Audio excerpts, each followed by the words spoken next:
आज के नाट्य तरंग में हम आपको सुनवा रहे हैं भगवती चरण वर्मा की मूल कृति चित्रलेखा के रेडियो नाट्य रूपांतर का दूसरा और अंतिम भाग। रेडियो नाट्य रूपांतरकार हैं इंद्र जोशी। ध्यान से सुनो चाणक्य, ये संसद धर्म की प्रतीक है और इसका ये पवित्र प्रांगण राज कर्तव्य का बोध स्थल, न कि ऐसी नर्तकियों, ऐसी स्वच्छंद नारियों के अशोभनीय नृत्य का कोई विलास मंच। दुहाई है राजन, भरी सभा में नारी का ये अपमान, बार बार इस नर्तकी का अपमान जो इस सभा में आपके विशेष अनुरोध पर आमंत्रित है। और राजन, मुझे दुख इस बात का है कि ये अपमान कर रहा है संसार के कर्म क्षेत्र से मुंह मोड़कर भागा हुआ एक पलायनवादी योगी। धृष्ट नर्तकी, क्या तुम जानती हो तुम किससे बात कर रही हो? हाँ, उस पुरुष से जिसे राज्यसभा की मर्यादा के अंतर्गत मुझे नर्तकी नहीं, देवी चित्रलेखा संबोधित करना चाहिए। ओह, क्या तुम देवी का अर्थ जानती हो नर्तकी? क्या तुम नारी का अर्थ जानते हो योगी? एक अबोध आत्मा मुझसे पूछ रही है नारी का अर्थ।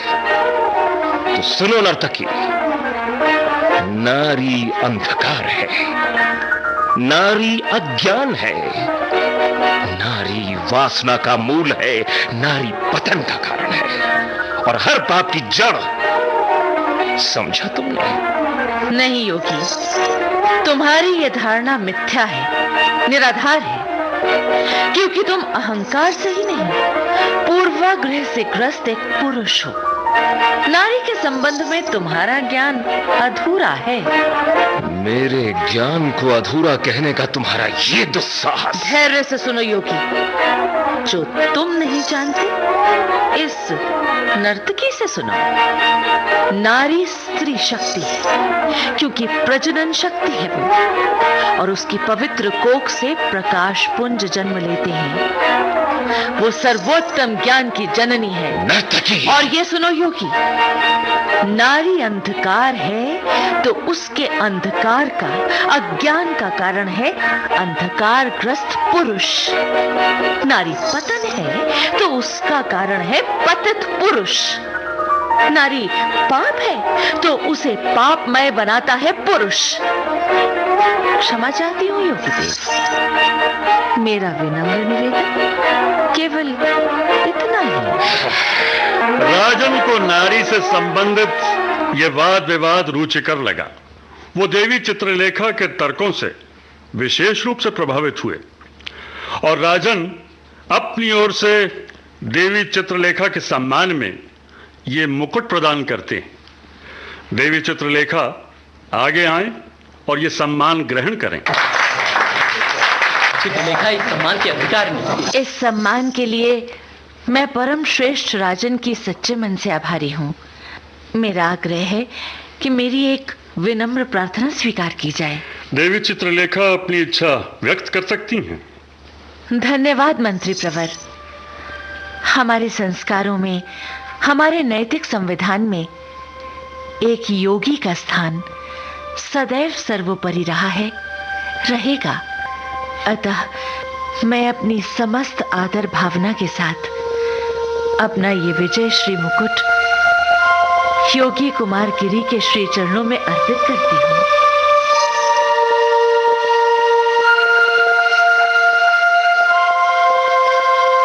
स्वामी कृपया मुझे बताएं ऐसा क्यों हुआ? वाद विवाद में देवी चित्रलेखा विजयी हुई, फिर उन्होंने नतमस्तक होकर अपनी विजय योगी के चरणों में क्यों रख दी? संभवतः इसलिए श्वेतांक, क्योंकि चित्रलेखा विजयी होकर भी योगी को इस तरह पराजित होते नहीं देखना चाहती थी, क्योंकि वो एक नारी भी। मैं कुछ समझा नहीं स्वामी। क्योंकि अभी तुम नारी मन को समझते नहीं हो। अब ऐसा भी हो सकता है आज के बाद चित्रलेखा मेरे लिए संभवतः वो चित्रलेखा ही ना रहे। क्या स्वामी, देवी चित्रलेखा का संदेश है, वो आज आ नहीं पाएंगी। उनका ये पत्र आपके लिए। चित्रलेखा का पत्र? बीजगुप्त, उस वाद विवाद के बाद मैं किसी घोर पश्चाताप में घिरी हूं। मैंने ऐसा क्यों किया? क्यों किया मैंने एक योगी को इस तरह निस्तेज? चित्रलेखा? बीजगुप्त, मैं तो एक नर्तकी हूं। मुझे नारी बनकर बोलने का अधिकार ही कहां था। अब मैं क्या करूं? जब तक मैं किसी निर्णय पर नहीं पहुंचती, मेरा तुम तक आना संभव नहीं होगा। मुझे क्षमा करना बीजगुप्त, क्षमा करना। चित्रलेखा। तो क्या स्वामी, देवी चित्रलेखा अब यहां नहीं आएंगी? हाँ, सुन तो लिया तुमने। यही आशंका थी मुझे श्वेतांक। मुझे लग रहा था यही होगा और यही हुआ। पराजित योगी हुआ और दंडित मैं। स्वामी, मुझे अनुमति दीजिए। मैं देवी चित्रलेखा से अभी मिलने जाऊंगा और उनसे कहूंगा कि अब कहां जाओगे तुम उससे मिलने श्वेतांक? तुम बहुत भूले हो। तुम इतना भी नहीं समझ रहे, चित्रलेखा के जीवन का रथ तो इस समय योगी कुमारगिरी के द्वार पर।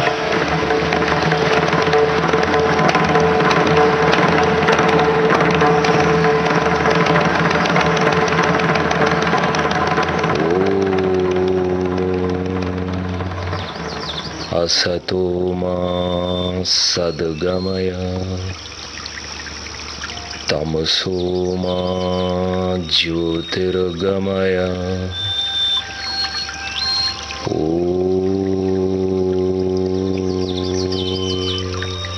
योगीराज,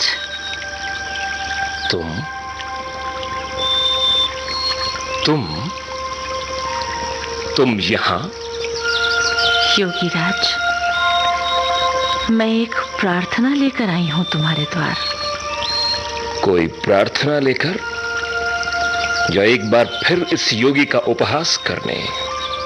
तिरस्कार का कोई अंश रह गया हो तो उसे चुकाने? योगीराज, मैं जानती थी मैं यहां आऊंगी तो मुझे तुम्हारा हर कटाक्ष सहना पड़ेगा। मैं सहूंगी, तुम्हारा हर क्रोध मुझे झेलना होगा। मैं झेलूंगी। अब अपना कौन सा नया रूप लेकर पुनः मेरी शांति भंग करने आई हो नर्तकी? योगी, मैं तुम्हारी शांति भंग करने नहीं आई। मैं तो अपने मन की शांति के लिए एक याचना बनकर आई हूं। तुम्हारे जैसी यौवन उन्मादी नारी के लिए शांति का कोई उपाय नहीं है मेरे पास। जाओ यहां से। योगी, मैं जाने के लिए नहीं आई। क्या कहा तुमने? शांत चित्त होकर मुझे सुनो योगी। मैं यहां तुमसे दीक्षा लेने आई हूं, तुम्हारे हाथों दीक्षित होने आई हूं। ये क्या कह रही हो तुम?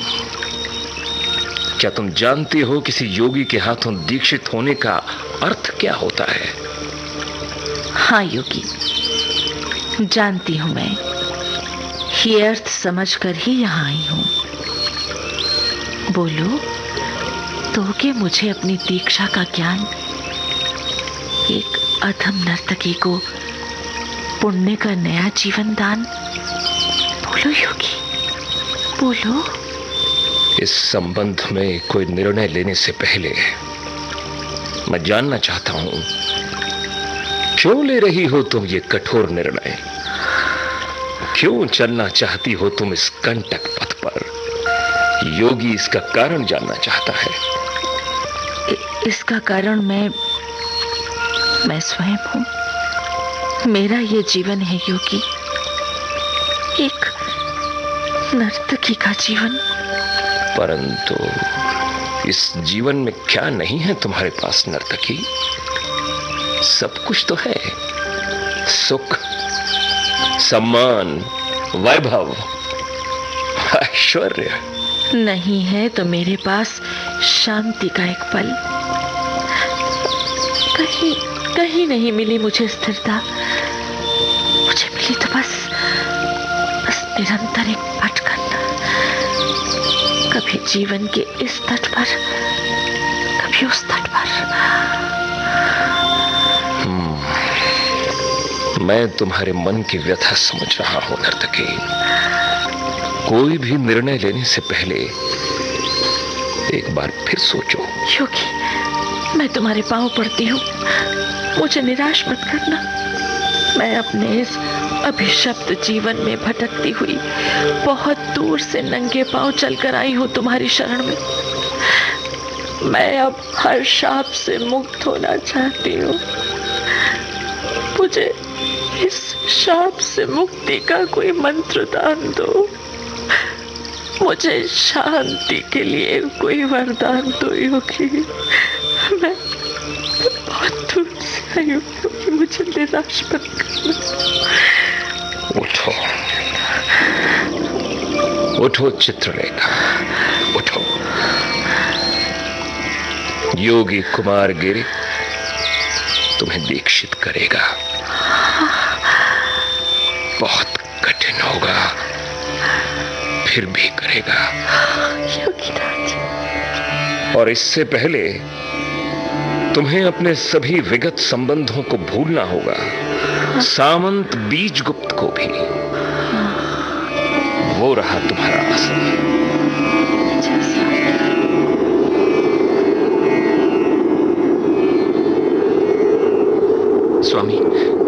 स्वामी, सुना आपने भी जो मैंने सुना? देवी चित्रलेखा योगी कुमार गिरी से दीक्षा लेंगी और अब वो उन्हीं के आश्रम में भी रहेंगी। स्वामी, आप अभी तक चुप क्यों हैं? कुछ कहिए ना। अब क्या कहूं मैं श्वेतांग? अब कहने को कुछ बचा ही नहीं। स्वामी जानते हैं, उस योगी ने चित्रलेखा से यह भी कहा कि इस साधना में उसे अपने सभी संबंध भूलने होंगे। सामंत बीजगुप्त को भी भूलना होगा। एक सन्यासिन के जीवन में विगत संबंधों का क्या स्थान? पर स्वामी, क्या देवी चित्रलेखा आपको भूल पाएंगी? और क्या आप उन्हें भूल सकेंगे स्वामी? नहीं, मेरे लिए चित्रलेखा को भूल पाना असंभव होगा। कहां नहीं बसी हुई वो मेरे मन के भीतर, मेरे प्राण के किस सांस में नहीं रची हुई वो। बोलो श्वेतांग, मैं कैसे भूल पाऊंगा उसे? स्वामी, नहीं भूल पाऊंगा मैं, नहीं भूल पाऊंगा मैं। धैर्य धारण करें स्वामी, धैर्य धारण करें। स्वामी, मैं आपको बताना भूल गया था, आपको अभी महर्षि मृत्युंजय के यहां जाना होगा। उन्होंने आपको आमंत्रित किया है। महर्षि मृत्युंजय?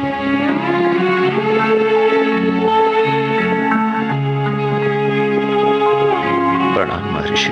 आओ बीजगुप्त। मैं जानता हूं बीजगुप्त, चित्रलेखा के दीक्षा संबंधित निर्णय से तुम्हें गहरा आघात लगा होगा। फिर भी क्या महर्षि? क्योंकि मैं जानता था बीजगुप्त कि तुम्हारे इस उन्माद और आवेग भरे जीवन में एक दिन ये मोड़ आना ही था। जल्दी आ गया। शुभ हुआ। शुभ हुआ? ये आप क्या कह रहे हैं महर्षि? सब कुछ जानते हुए भी? हाँ, शुभ ही होगा, तुम्हारे वर्तमान के लिए, तुम्हारे भविष्य के लिए। और चित्रलेखा के भविष्य के लिए महर्षि? तुम्हारे भविष्य को सामने रखते हुए उसने अपने भविष्य के लिए सोचा ही कहां बीजगुप्त। उसने तो योगी कुमार गिरी की यज्ञशाला में जाकर पहली आहुति तो अपने भविष्य की ही दी, तुम्हारे निमित्त। मेरे निमित्त? जब चित्रलेखा ने मुझसे मेरा वर्तमान ही छीन लिया तो फिर मेरा भविष्य कैसा महर्षि?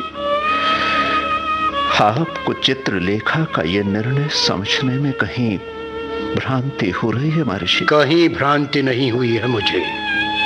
योगी कुमार गिरी के आश्रम में जाने से पहले वो ये पत्र छोड़ गई थी मेरे लिए। ये पत्र ही उसकी पवित्र आत्मा का सच है। सुनो वो सच। महर्षि, आप मेरे लिए सदैव पिता तुल्य रहे हैं।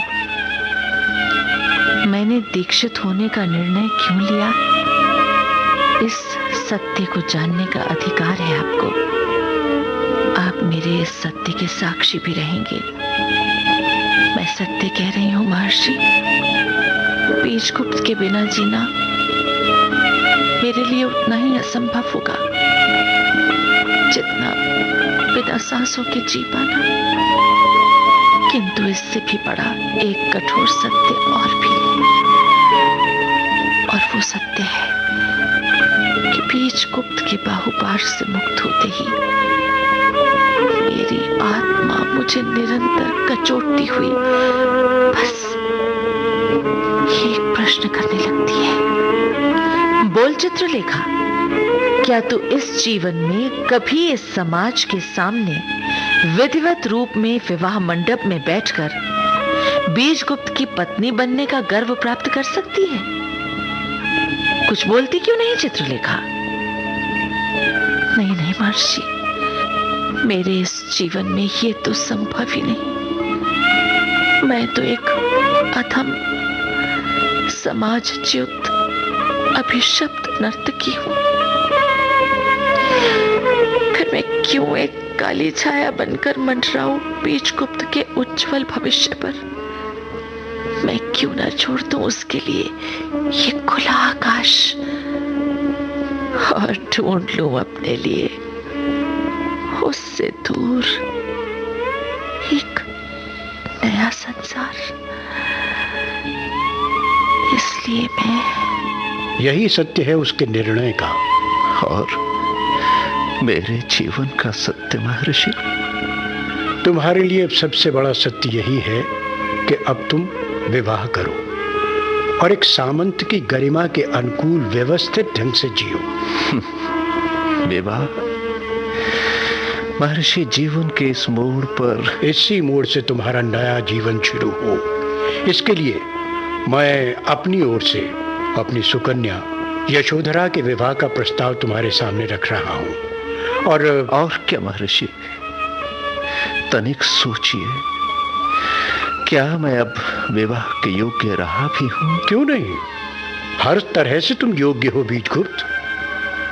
और यशोधरा एक संत की पुत्री है और एक सामंत की पत्नी बनने की हर योग्यता है उसमें।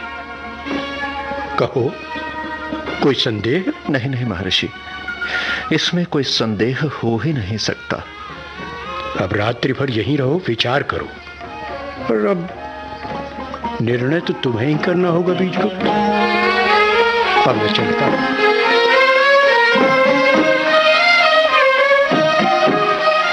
हाँ, निर्णय तो मुझे ही लेना होगा। चित्रलेखा अपना निर्णय ले सकती है तो मुझे भी अपना निर्णय लेने का अधिकार है। फिर यशोधरा में कमी भी क्या है? रूप, सौंदर्य, शील, संस्कार, सब कुछ तो है उसमें। मैं उसमें चित्रलेखा खोजूं ही क्यों? मुझे महर्षि का प्रस्ताव स्वीकार है।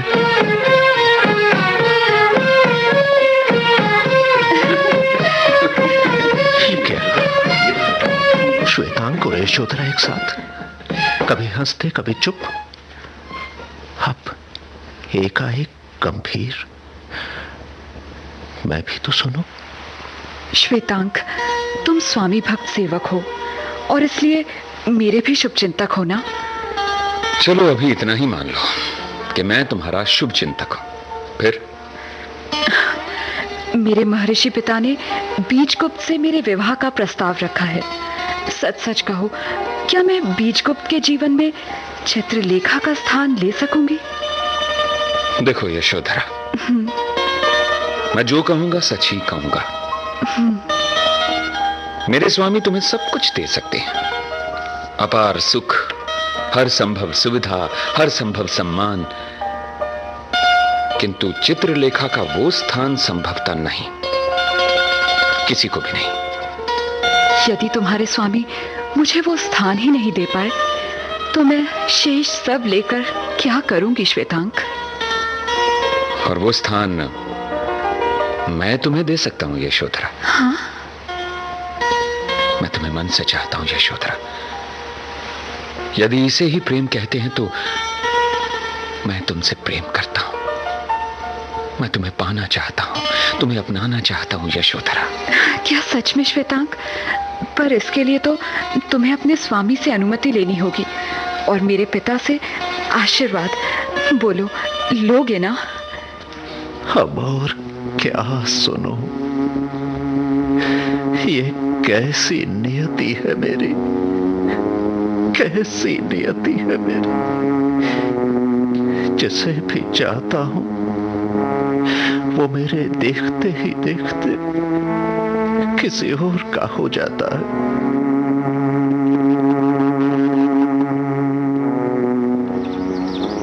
श्वेतांक, तुम कहो, कैसे हो तुम? कैसे हैं तुम्हारे स्वामी सामंत बीजगुप्त? क्या बताऊं विशाल देव। हाँ?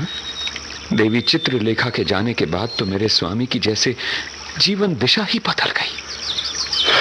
और देवी चित्रलेखा के आने के बाद मेरे स्वामी योगी कुमार गिरी की दिनचर्या ही बदल गई। योगी का ध्यान तो अब आठों पहर चित्रलेखा पर ही केंद्रित है। क्या? प्रतिपल जैसे उसके आसपास ही मंडराते हुए। एक योगी होते हुए भी? अब देखो योगी आ रहे हैं, मैं तो चला।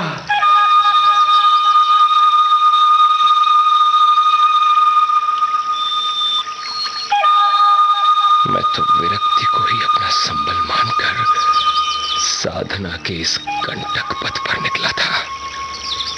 मैंने हर तप किया, हर व्रत का पालन किया, पर ये क्या, ये चित्रलेखा के लिए अब मेरे मन में इतनी आसक्ति। क्या मेरा पुरुष मन जीत गया? मेरा योगी धर्म हार गया?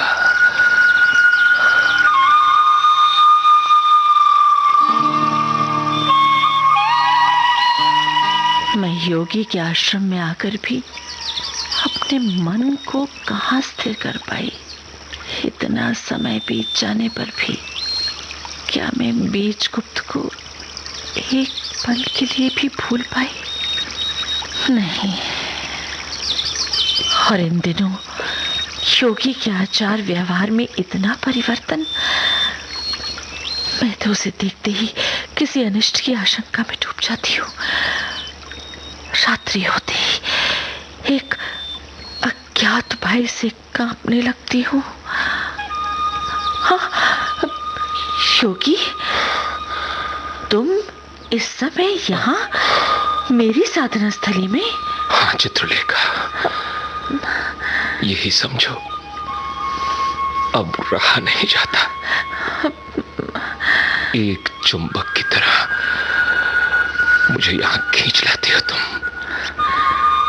और मैं चला आता हूँ। तुम योगी हो, योगी को ये भाषा शोभा नहीं देती। तुमने एक योगी को योगी रहने नहीं कहा दिया चित्रलेखा। मैंने कब तुम्हारी साधना में बाधा डाली? तुम्हारी इस मनस्थिति का कारण मैं नहीं। इसका कारण तुम हो, केवल तुम ही हो, क्योंकि तुम एक स्त्री हो। और तुम्हारे आने के बाद मुझे पहली बार यह आभास हुआ कि मैं पुरुष हूं। मैं एक पुरुष भी हूं।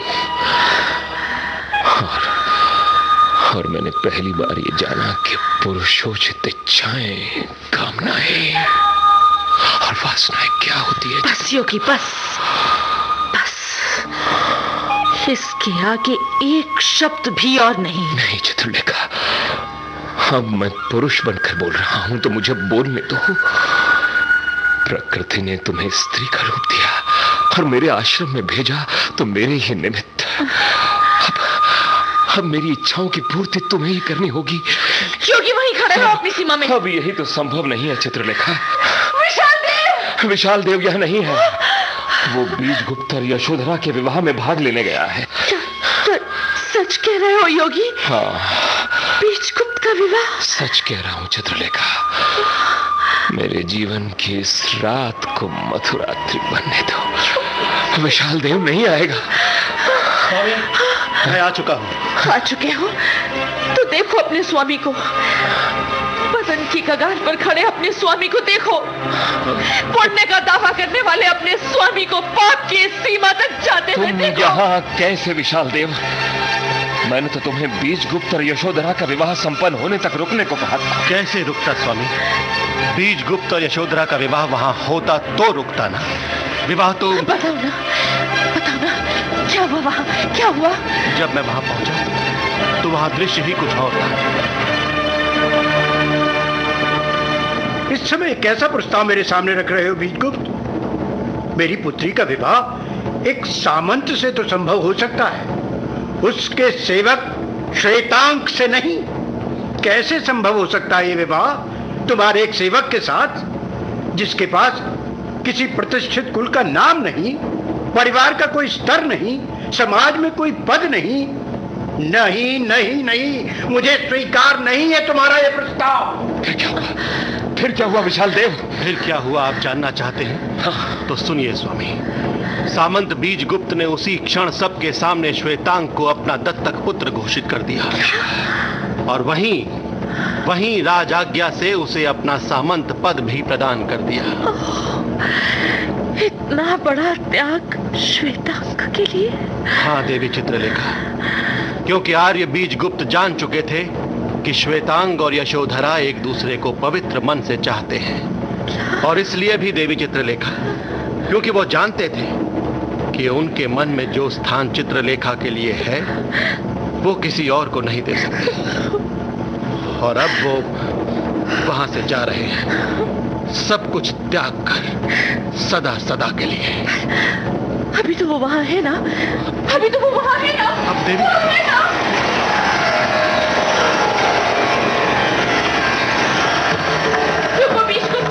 रुको, मेरे आने तक तो रुको बीजगुप्त।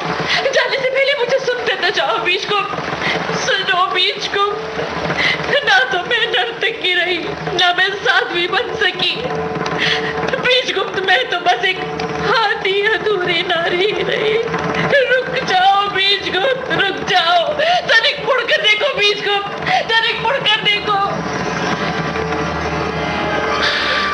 ओह चित्रलेखा, बहुत देर कर दी तुमने।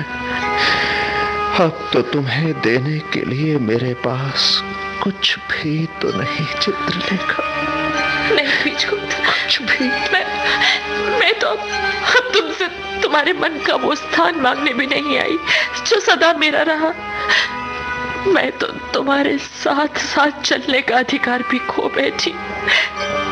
फिर भी बीजगुप्त चित्रलेखा, फिर भी बीजगुप्त, मैं तुम्हारी परछाई बनकर तो चल सकती हूँ, तुम्हारे पीछे पीछे। चित्रलेखा, बस अब यही चाहती है चित्रलेखा,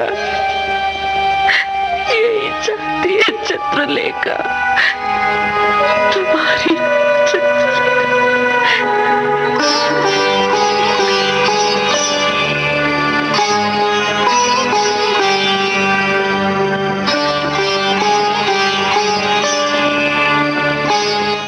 नाट्य तरंग में अभी भगवती चरण वर्मा की मूल कृति चित्रलेखा के रेडियो नाट्य रूपांतर का दूसरा और अंतिम भाग सुन रहे थे। नाट्य रूपांतरकार थे इंद्र जोशी, प्रस्तुतकर्ता विजय दीपक छिब्बर, सहयोग सुधीर राजौरिया का था। इस कार्यक्रम की रिकॉर्डिंग हमें प्राप्त हुई आकाशवाणी के दिल्ली केंद्र के सौजन्य से।